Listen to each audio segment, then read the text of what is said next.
kulanti wacan si degan muuqaalka u daawo muuqaalka la garay cid walba muuqaalka la garay saana waxaan eebaweyna subxaanahu wa ta'ala oo gabarya inuu ilaahay muraadkiisa u sahla qof walba muuqaalka la garayana sheerta ku qabto waxaan eebaweyna subxaanahu wa ta'ala oo gabarya inuu ilaahay jannatul firdaws la'ala oo bishaareeyo kulanti wacan ku soo dhawaada si degan muuqaalka u daawo maalmihii dhaweyd waxaa soo badanay in social media la soo galo warar sheegaya markaas in ay fanaanada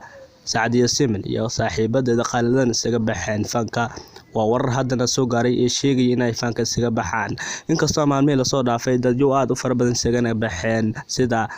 fanaaniintii hore markaas Maxamed Saciid BK iyo fanaaniin aad u fara badan ay isaga baxeen kulanti wacan taasoo ah mid loo baahan yahay in ay wixii ay ku dhex jireen isaga baxeen kulanti wacan si degan muuqaalka u daawo kuma kala cad goorta dhaqaaqdoona dhawaay dheera ma ogid goorta bixayso kulanti wacan ku soo dhawaada channelkeena ma ogid goorta bixi doonta dhawaay dheera kulanti wacan waxaan ku qaada dhig doonaa fikradaasi walaalkay maanta waa adduunyo barina waa aakhiro kugu la talinaya in aad markaasi noqoto fanaan markaasi kulanti wacan si degan muuqaalka u daawo waxaan eebaweyna subxaanahu wa ta'ala uga baryaa in uu ilaahay dib dambe ugu san celin waana ku taageerayaa in ay isaga soo baxaan halkaasi maxaa yeelay waa markaasi